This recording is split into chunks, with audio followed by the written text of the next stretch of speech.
আসসালামু আলাইকুম। Cooking blog by নুরি চ্যানেলে স্বাগতম। আজকে আমি রান্না করব সর্ষে ইলিশ।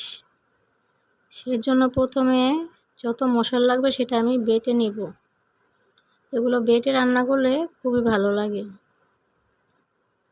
প্রথমে একটু আদা বেটে নিলাম 1 ইঞ্চি পরিমাণের মতো। তারপরে হাফ কাপ পেঁয়াজ বেটে নিলাম। এবার সরিষা, কাঁচামরিচ এবং একটু লবণ দিয়ে বেটে নেব। এভাবে এগুলো বেটে নিলে আর তেতো হয় না, আর শুধু সরিষা বাটলে সেটা তেতো হয়ে যায়। এবং সরিষার সাথে যদি একটু লবণ আর 2-3টা কাঁচামরিচ দিয়ে বেটে নেওয়া যায় তাহলে এটা স্বাদ অটুট থাকে। এখন সরিষাটা পানি দিয়ে গুলে ছেঁকে নিব। আমরা শুধু এটা রসটাই ব্যবহার করব, ছাবাটা ফেলে দিব। এইভাবে যদি রান্না করেন তাহলে অবশ্যই খুব ভালো লাগবে। আমার রেসিপি ফলো করে রান্না করলে অবশ্যই টেস্টি হবে। ছেঁকে নেওয়া হয়ে গেছে, এখন আমরা রান্নায় চলে যাব। একটি কড়াইয়ে প্রথমে সরিষার তেল দিয়ে দিব হাফ কাপ পরিমাণ। সরিষার তেল দিয়ে এতে বাটা পেঁয়াজ দিয়ে কিছুক্ষণ নেড়ে নিব যাতে পেঁয়াজের কাঁচা গন্ধটা চলে যায়।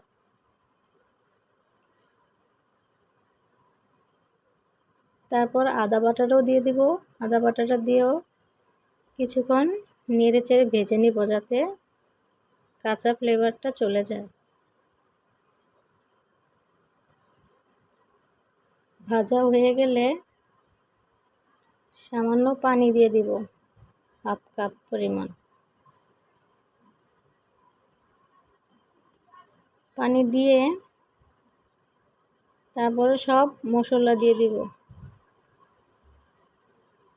আধা চামচ লবণ দিলাম, কারণ এখন লবণ আগেই দেওয়া ছিল সরিষার মধ্যে, সেজন্য এখন কম দিলাম, লাগলে পরে আবার দিয়ে নিব।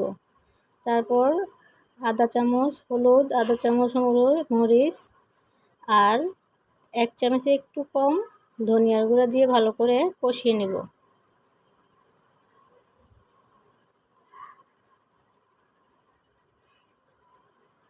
কষিয়ে এর মধ্যে মাছ দিয়ে দিব, ইলিশ মাছগুলো।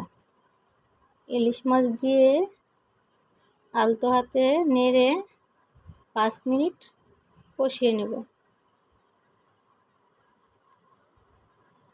কষানো হয়ে গেলে সেই সরিষা যেটা আমরা ছেঁকে নিয়েছিলাম রসটা, সেটা এখন দিয়ে দিব।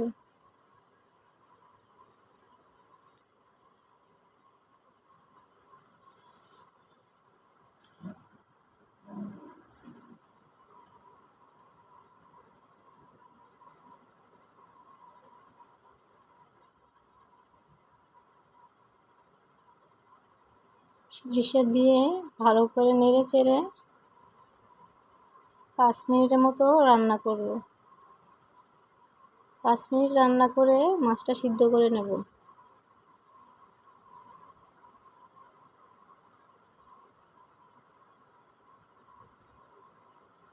5 মিনিট পর কয়েকটা কাঁচামরিচ ভেঙে ওপর থেকে দিয়ে দিলাম।